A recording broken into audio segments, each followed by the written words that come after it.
Broadcasting System presents The Mysterious Traveler, reproduced and directed by Robert A. Arthur and David Cohen, starring two of radio's foremost personalities, Lyndon and in Christmas Story.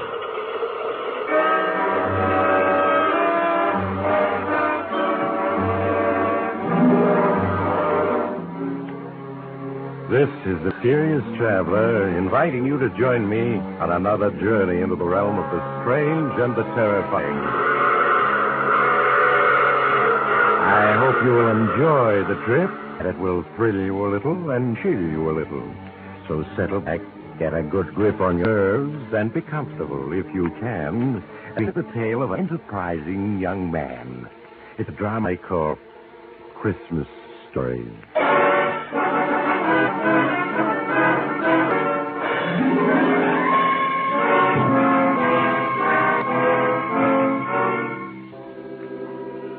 The name is Steve Farrell, and I've just gotten through playing Santa Claus. Yeah, you're looking at a guy who really did the hilt. It all started last month in Seattle. I was out of a job and down to my few bucks. I was looking through the morning paper when I noticed a small ad in the personal column. Driving to New York, November 15th. Man wanted to assist in driving. Free transportation. Paul Harris, Hotel Royal. Well, I'd always wanted to see New York, and this is as good as any way of getting there, so I went up to this Hotel Royal to see this guy, Harris. Mr. Harris? Yes? My name's Farrell, Steve Farrell. I read your ad in the paper. Oh, yes. Won't you come in? Thank you. If you haven't already found someone to help you drive to New York, I'd like to offer my services. Well, as a matter of fact, I haven't. Can you leave for New York a day after tomorrow? Sure, anytime. Well, good. And why not come around at 9 in the morning and we'll get off to an early start? Okay, Mr. Harris, 9 it is.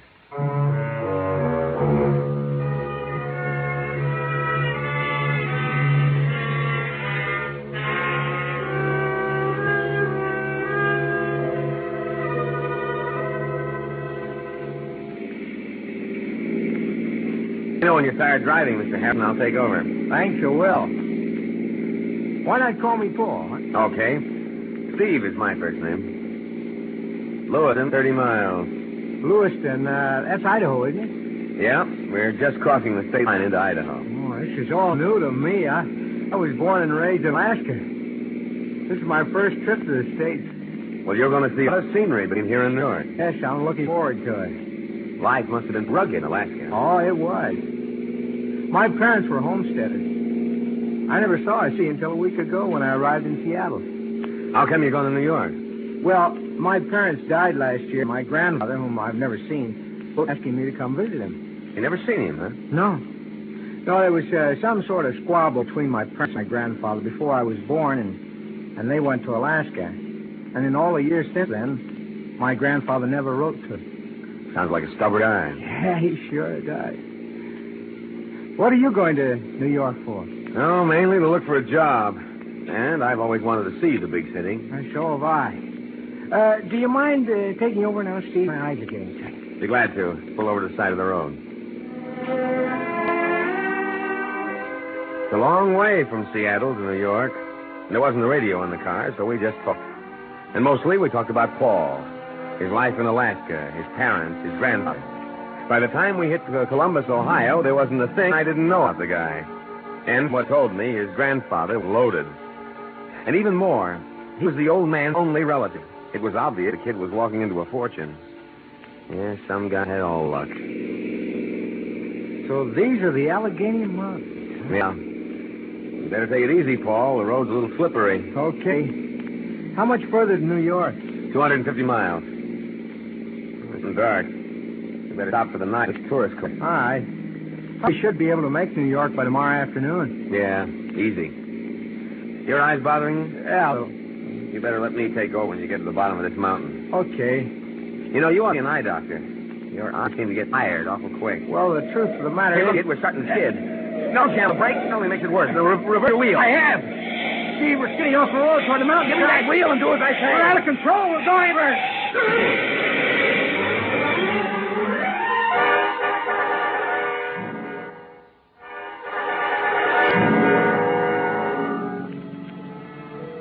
When I regained consciousness, I was lying a few feet from the car. We'd rolled 300 feet down the side of the mountain, and the car was completely wrecked. I crawled and felt for broken bones. Other than a bad gash on my head and a mass of bruises, I was okay. I limped the few feet to the overturned car and then Paul was still behind the wheel.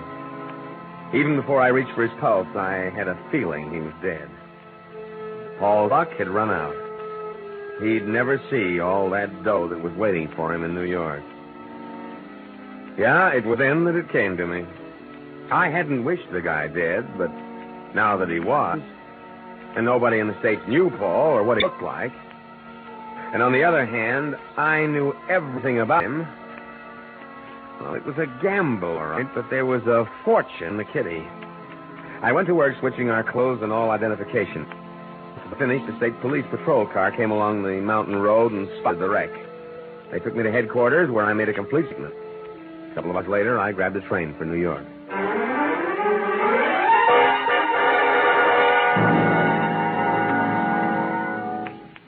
Well, I'm George Marlowe, your grandfather's attorney. How do you do, Mr. Marlowe? The Pennsylvania State Police informed me of the dreadful accident you had. I understand a man who was with you was killed. Yes, a fellow by the name of Steve Farrell. I met him in Seattle.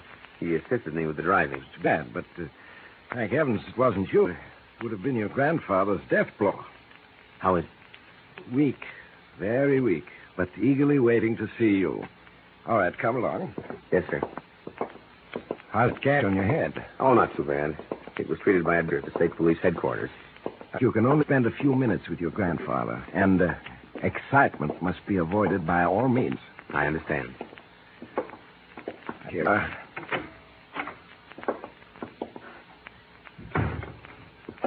How is he?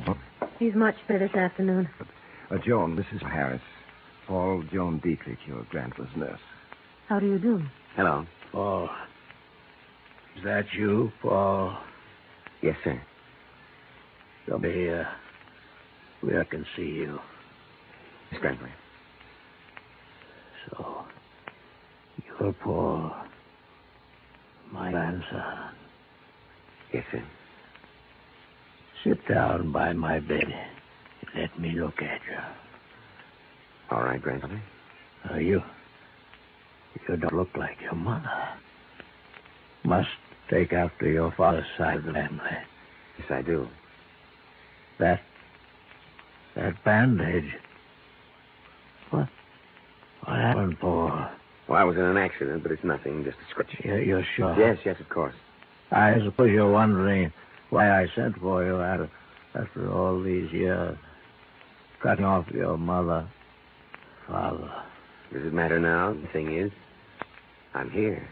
You know, lying here for months, I've had a great deal of time to think things over. I was wrong, Paul.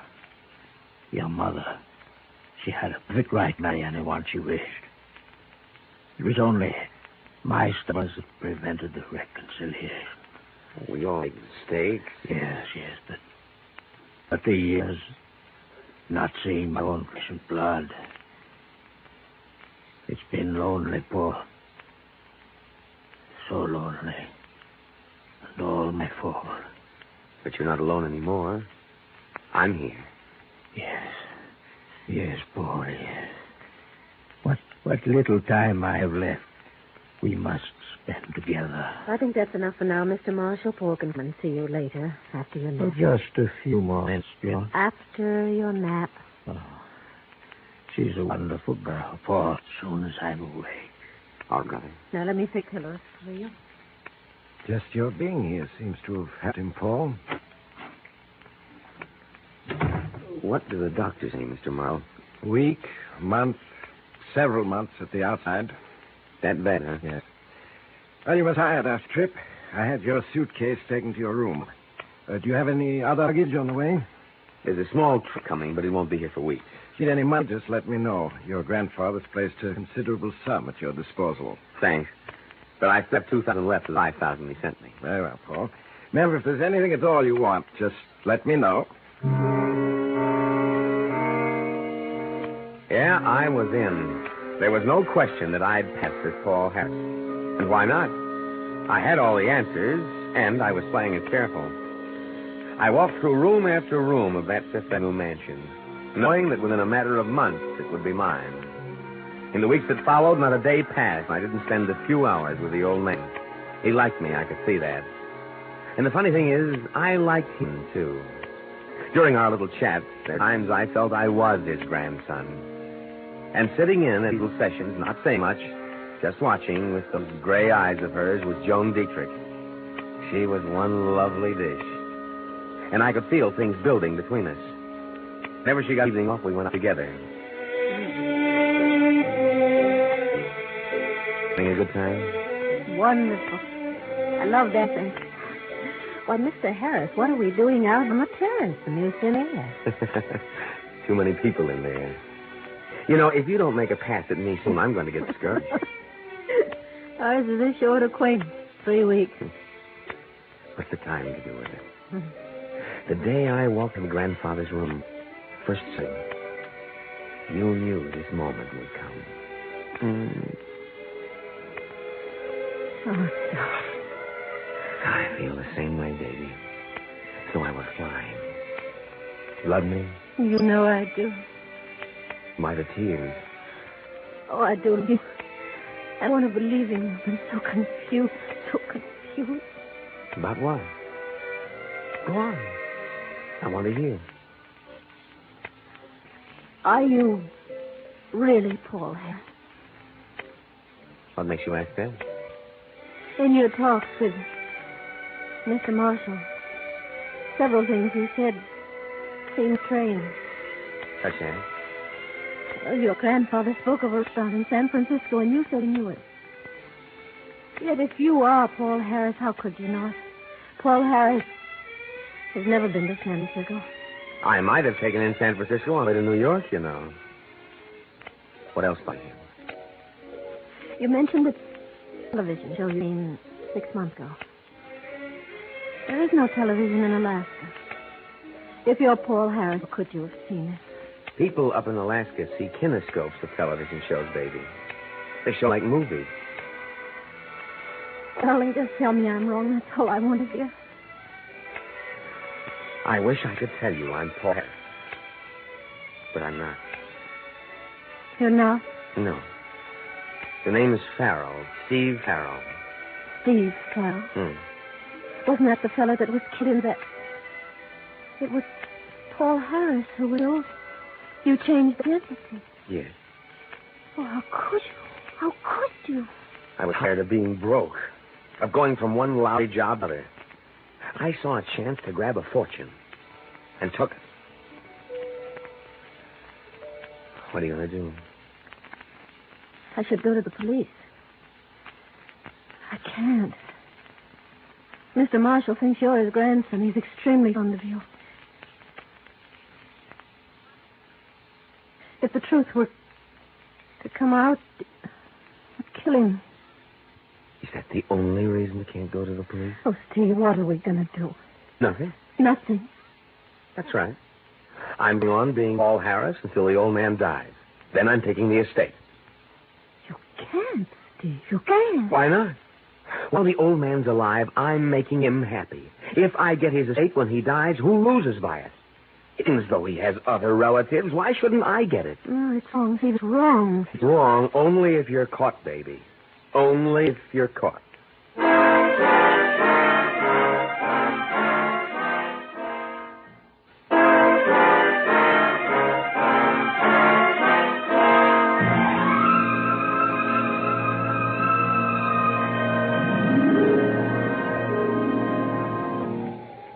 Hello, baby.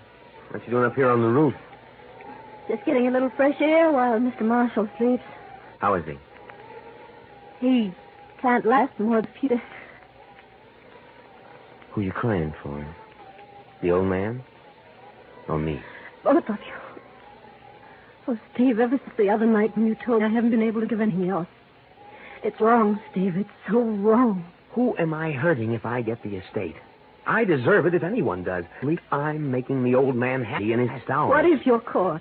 Do you realize they'd send you to prison? That's the chances you take, babe. Besides, you're going to get wise to me. There's Mr. Marlowe, and he's nobody's fool. Just one little slip, Steve, and he'll be on you. Marlowe's a sharp citizen, all right, but I don't intend to make that one slip. So. Someone's coming up onto the roof. Hello, you two. Thought I'd find you up here. Hello? How are you, Mr. Marlowe? Well, thank you. I understand Marshall's asleep. Yes, I left Mrs. Walker to look after him. He should be awake soon. Maybe we better go down. My father asked... Oh, What's the matter? Something in your eye, Paul? yes, it's a cinder. What eye, huh? Yes. But stop rubbing it. Put your handkerchief over it. That's it. Stings like the devil. Go on and sit in a chair, and I'll try to take it out for you. You want me to assist you to the chair? No, I can still walk.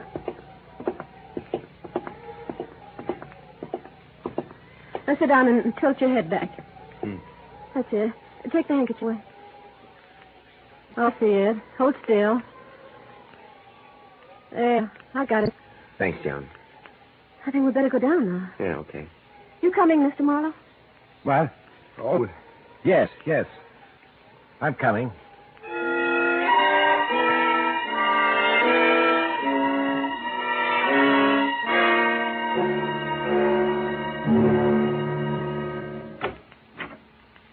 Mrs. Walker said that Mr. Marshall was sleeping. She looked in on him a few minutes ago. Seems he's still sleeping. Probably better leave and wait until he wakes. No. I'm going to wake him. It's time for his medicine. Mr. Marshall? Mr. Marshall? Time for your medicine. Mr. Marshall? What is it, Joan? There's no pulse. Are you sure? Yes. He's... Well, at least the end came peacefully. He died in his... Joe took the old man's death hard, and I felt pretty upset myself, even with all the dough waiting. As for Marlowe, he was his usual efficient self, looking after all the details of the funeral. Maybe it was the tension I was under, but Marlowe seemed changed to me. He wasn't so friendly. And sometimes I turned to find him watching me, giving me the cold eye. I couldn't be sure whether it was my imagination or not. After we got back from the funeral, I was in my room when there was a knock on the door. Come in. Oh, hello, Joan. Come in. Mr. Moore's downstairs in the library. Wants to see you. Close the door. Anything wrong? Empty. Whose trunk is that you're going through? It arrived this morning while we were at the funeral. Say it's wrong. I've just been going through some of Paul's papers. I knew, of course, that he's fourth in the draft, but I knew why. What are you trying to tell me? Paul was 4F in the draft because he was blind in the right eye. Blind in the right eye? That's why I've been getting the cold shoulder from Marlowe these past days, ever since the afternoon we were on the roof. I don't understand. Somehow Marlowe knew Paul was blind in the right eye, and when I got that cinder in my left eye, I covered it with my handkerchief. You told me to walk across the roof to the chair, sit down. Oh, yes, I remember. At that point, Marlowe offered to lead me to the chair. Knowing you were blind in the right eye and had your left eye covered with a handkerchief. Yes. When I walked over to the chair without hesitation, that must have started thinking. Oh, Steve. Now, don't get panicky, baby. Marlowe can't be sure it's right. At the moment, he's suspicious. But it really investigates I'd you. have killed suspicion in his mind. Stop him from doing any... But how? I don't know yet. Now, come on, he's waiting for us in the library.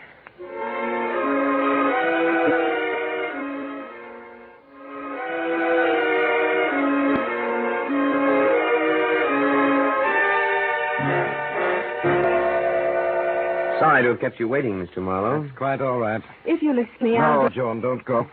No reason why you should hear what I have to say. Tomorrow, Christmas Day, I'll officially read Mr. Marshall's... However, I don't think I'm violating a trust in telling you the contents of the will. Weeks ago, Mr. Marshall had me draw up a new will, leaving his entire estate to you, Paul. I see. He was quite taken by you and felt that you were a credit to his name. Why crying, Joan? Nothing. As administrator of Mr. Marshall's will, it is my duty to see to it that the heirs, or heir, receive their just inheritances. This duty I shall fulfill. I stand. I am responsible under law for the awarding of the huge estate by Miss Marshall, and I shall have to... Is your eye troubling you? You've been doing nothing but rubbing it since you came into this room. Sorry, Mr. Marlowe. As you know, I'm blind in my right eye, and now and then my left eye feels quite strained. Particularly at a time like this. My grandfather's death, the funeral. You understand? Why, yes. Yes, of course. You were saying? What? Oh, it's an important moment. I'll be here tomorrow at 3 for the reading of the will. I'll see to it that all the servants are here. Very well. Good night, Joan. Paul? Good night, Mr. Marlowe. Good night. No, I didn't get to sleep that night. I just tossed and turned, trying to come up with an angle that would kill Marlowe's suspicions. Maybe that business of rubbing my eyes had satisfied him, but I had to make sure. It was a difference between being handed a prison and a prison sentence. This afternoon at 3 o'clock, the servants, Joan, Marlowe, and myself gathered in the library. The whole thing was over in an hour. The servants all congratulated me and left the library, leaving only the three of us there. I should like to offer a toast to Mr. Marshall's memory, if you'll permit. Of course. This was his favorite chef. Joan? Thank you. Oh, Thanks. here's to Peter Marshall, a man who lived honorably, died honorably. May his heir be worthy of him. As the three of us raised our glasses to our lips and drank, I seen Marlowe watching me over the brim of his glass with those cold blue eyes of his. We set down our glasses, and I turned to give Joan a cigarette. Out of the corner of my eye, I saw Marlowe pick up one of the 3 wine glasses. Suddenly, I realized it was my glass he picked up. He held it casually, almost as if he didn't know he was holding it. In that moment, I was trying to guess whether he was satisfied that I was Paul Harris or he was still suspicious and going after me. My fingerprints were on that glass, and the Army had a copy of those put in Washington. This was it. Either I play my cards and go the fortune, or throw in my hand. Suddenly, I felt Joan's hand in mine. Hey, Mr. Marlowe. Yes? You said this will, leaving me my grandfather's estate, is a new one. Yes. I drew it up only 2 weeks ago. What was the old will like? Under the old will, grandfather's estate went to charity. I thought as much. Mr. Marlowe, John and I have been talking things over. I don't the estate. I want it all to go to charity, as originally intended. Me, I seem to have my glass. You realize, of course, what you would be giving up. I never really had it, Mr. Marlowe, so I hardly think I'll miss it. John and I'll get along, won't we, baby? Oh, yes. Well, Paul, is that your considered decision? Yes? It's a gesture worthy of Peter Marshall's grandson. Yes, that little gesture did it. Any guy who gives up a $2 million estate can hardly be called an imposter, can he? No, sir. It's Christmas, and I've just played Santa Claus to the tune of $2 million. The thing I keep wondering about is, what would have happened if I hadn't given up the estate? Would Marlowe have gone after me? Or was he satisfied that I was? Yes, sir. That little puzzle is going to give me plenty of thought for a long time to come.